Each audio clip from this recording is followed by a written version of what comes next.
नमस्कार दोस्तों, यह इस महाभारत सीरीज का पहला वीडियो है। इस वीडियो सीरीज में हम महाभारत की रोचक कहानियां कवर करेंगे और जानेंगे। आज के इस वीडियो की कथा शकुंतला के जन्म की कथा है। जैसे ही राजा दुष्यंत उस मनोहर वन में प्रवेश करते हैं, एक सुगंधित हवा उनका स्वागत करती है और उन पर कोमल पुष्प बरसाती है। विशाल वृक्ष रंग बिरंगे फूलों से लदे हुए आकाश को छूते प्रतीत होते हैं। उनकी शाखाएं अपने भार से झुकी हुई हैं। पक्षियों का मधुर कलरव और मधुमक्खियों की गूंज एक दिव्य संगीत उत्पन्न करती है, जिससे संपूर्ण वातावरण गुंजायमान हो उठता है। दुष्यंत इस अनुपम सौंदर्य को देखकर मंत्रमुग्ध हो जाते हैं। यह पवित्र वन केवल प्रकृति का ही आश्रय नहीं, बल्कि सिद्धों, गंधर्वों, अप्सराओं, वानरों और किन्नरों का भी निवास है, जो यहाँ इसकी दिव्यता का आनंद लेने आते हैं। कोमलता से बहती हुई मालिनी नदी इस भूमि को जीवनदायिनी शक्ति प्रदान करती है और उसकी स्वच्छ जलधारा आकाश का प्रतिबिंब प्रस्तुत करती है। नदी के तट पर हिरण निर्भय होकर चरते हैं और वृक्षों पर बैठे मोर अपनी मधुर ध्वनि से वातावरण को और भी अलौकिक बना देते हैं। जैसे जैसे दुष्यंत वन के भीतर और आगे बढ़ते हैं, उन्हें एक शांत आश्रम दिखाई देता है, जहां पवित्र अग्नियां प्रज्वलित हैं और ऋषि गहन ध्यान में लीन हैं। संपूर्ण वातावरण वेदों के मंत्रों की ध्वनि से गुंजायमान है, जो आध्यात्मिक ऊर्जा से परिपूर्ण प्रतीत होता है। आश्रम के चारों ओर गिरे हुए पुष्प एक प्राकृतिक आसन सा बना रहे हैं और नदी अपने प्रवाह से न केवल इस भूमि को पोषित कर रही है, बल्कि इन तपस्वियों के हृदयों को भी शीतलता प्रदान कर रही है। इस पवित्र स्थान की महिमा से अभिभूत होकर राजा दुष्यंत अपने शाही प्रतीक, अपने कवच और अस्त्र शस्त्र त्याग देते हैं। जैसे ही वे आगे बढ़ते हैं, उनका हृदय एक अनोखी प्रसन्नता से भर जाता है, जिससे उनकी भूख और प्यास भी तृप्त हो जाती है। वे चारों ओर देखते हैं और पाते हैं कि ब्राह्मण विद्वान वेदों का पाठ कर रहे हैं, यज्ञ संपन्न कर रहे हैं और गहन दार्शनिक चर्चाओं में संलग्न हैं।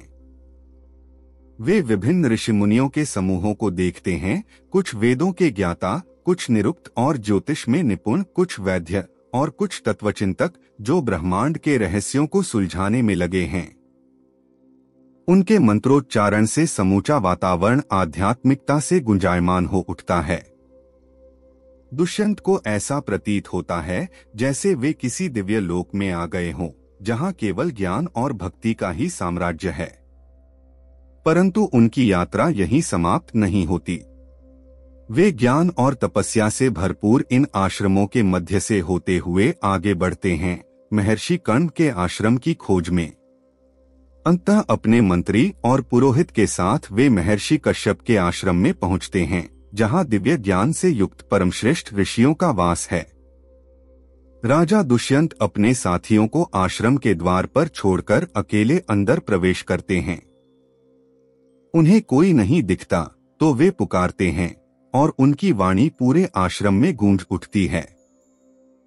तभी एक दिव्य सुंदरी प्रकट होती है, जो ऋषि पुत्री के साधारण वस्त्र धारण किए हुए है। वह विनम्रता से उनका स्वागत करती है, उन्हें आसन ग्रहण करने को कहती है और उनके पैर धोने के लिए जल लाती है।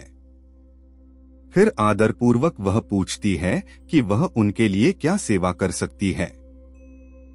दुष्यंत उसकी दिव्य आभा और कोमलता से मुग्ध होकर उससे उसके परिचय के विषय में पूछते हैं।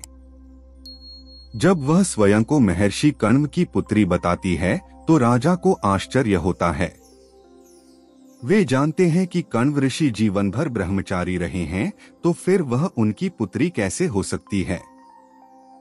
शकुंतला मंद स्मित करते हुए बताती है कि वह महर्षि कर्ण की जैविक पुत्री नहीं, बल्कि उनके द्वारा पाली पोसी गई पुत्री है। वह उन्हें अपनी जन्म कथा सुनाने का प्रस्ताव रखती है, जो कभी उसके पिता ने एक अन्य ऋषि को सुनाई थी। शकुंतला बताने लगती है कि महर्षि विश्वामित्र की घोर तपस्या से इंद्र चिंतित हो गए, क्योंकि उन्हें अपने स्वर्ग को खोने का भय था। उनकी तपस्या भंग करने के लिए इंद्र ने स्वर्ग की अनुपम सुंदरी मेनका को भेजा, जो अपने अद्वितीय रूप के लिए प्रसिद्ध थी। इंद्र ने उसे आदेश दिया कि वह विश्वामित्र को मोहित करके उनकी साधना भंग करे। मेनका विश्वामित्र की प्रचंड शक्ति से भयभीत थी, इसलिए उसने इंद्र से सुरक्षा का आश्वासन मांगा। उसने इंद्र को याद दिलाया कि यह वही विश्वामित्र हैं जिन्होंने अपनी इच्छा से कौशिकी नदी की सृष्टि की थी, शापित राजा त्रिशंकु को स्वर्ग में पहुंचाया था और यहाँ तक कि एक दूसरा ब्रह्मांड रचने की भी धमकी दी थी।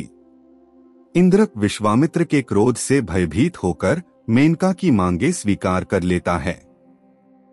उसने पवन देव वायु को आदेश दिया कि वे मेनका का सहयोग करें और कामदेव को निर्देश दिया कि वे विश्वामित्र के मन में प्रेम और वासना की भावना उत्पन्न करें। इंद्र ने वचन दिया कि यदि कोई अनहोनी हो तो वह स्वयं अदृश्य रूप में उपस्थित रहेगा और मेनका की रक्षा करेगा। इस प्रकार इन दिव्य शक्तियों के सहारे मेनका विश्वामित्र के आश्रम पहुंची। वायुदेव ने वातावरण को वसंत ऋतु की सुगंध से भर दिया और खेल खेल में मेनका के वस्त्र को उड़ाकर उसे नग्न कर दिया। कामदेव ने अपने अदृश्य पुष्प बाणों से विश्वामित्र के हृदय को काम भावना से भर दिया। इस तरह योजनाबद्ध रूप से मेनका ने विश्वामित्र को मोहित कर लिया और उनकी तपस्या भंग कर दी। इस दिव्य संयोग से शकुंतला का जन्म हुआ। परंतु कुछ समय पश्चात मेनका ने बालिका को वन में छोड़ दिया, जहां महर्षि कण्व ने उसे पाया और अपनी पुत्री के रूप में उसका पालन पोषण किया। शकुंतला अपनी कथा सुनाना जारी रखती है और बताती है कि कैसे इंद्र ने वायु और कामदेव की सहायता से मेनका को विश्वामित्र की साधना भंग करने भेजा। भयभीत परंतु अपने कार्य में निपुण मेनका आश्रम में पहुंची और मधुर गायन व नृत्य करने लगी। वायु ने उसके वस्त्र उड़ाए, जिससे वह नग्न हो गई। अपनी लज्जा दिखाते हुए वह दौड़कर वस्त्र पकड़ने लगी और उसी क्षण विश्वामित्र की दृष्टि उस पर पड़ी। विश्वामित्र, जिनकी तपस्या का तेज अग्नि के समान था, मेनका की अप्रतिम सुंदरता को देख मोहित हो गए। कामदेव के प्रभाव से उनका हृदय प्रेम से भर गया और उन्होंने उसे पुकारा। मेनका ने अपनी योजना के अनुसार उन्हें स्वीकार किया और दोनों ने अनेक वर्षों तक आनंदपूर्वक समय बिताया। उन वर्षों का एहसास मानो एक ही दिन में हो गया। अंततः मेनका गर्भवती हुई और हिमालय के मालिनी नदी के तट पर एक कन्या को जन्म दिया। परंतु एक अप्सरा होने के कारण उसने उस कन्या को वहीं छोड़ दिया और स्वर्ग लौट गई। उस नवजात को जंगल के भयानक पशुओं से बचाने के लिए गिद्धों के एक झुंड ने उसकी रक्षा की। उसी दिन महर्षि कण्व वहां आए और यह अद्भुत दृश्य देखा। उन्होंने उस बालिका को घर लाकर अपनी पुत्री के रूप में स्वीकार कर लिया। कण्व ऋषि ने समझाया कि शास्त्रों के अनुसार जो किसी को जन्म देता है, उसकी रक्षा करता है और उसका पोषण करता है, वह पिता कहलाने योग्य है। चूंकि शकुंत गिद्ध ने उसकी रक्षा की थी, इसलिए उसका नाम शकुंतला रखा गया। राजा दुष्यंत को देखते हुए शकुंतला अपनी कथा समाप्त करती है और कहती है, हे राजन, यही वह कथा है जो मेरे पिता ने एक अन्य ऋषि को सुनाई थी। मैंने अपने जन्मदाता को कभी नहीं जाना और महर्षि कण्व को ही अपना सच्चा पिता मानती हूँ। यही मेरी कहानी है। अगर आपको मेरे वीडियोस अच्छे लग रहे हैं तो प्लीज आप इन वीडियोस को लाइक करें, कमेंट करें, मेरे चैनल को सब्सक्राइब करें, बेल आइकन दबाएं ताकि मेरे नए वीडियोस के नोटिफिकेशंस आपको मिलते रहें और आप अपने फैमिली मेंबर्स और फ्रेंड्स के साथ भी इन वीडियोस को जरूर शेयर करें। आगे इस सीरीज के वीडियोस में हम महाभारत की और रोचक कहानियां इसी तरह कवर करेंगे और जानेंगे।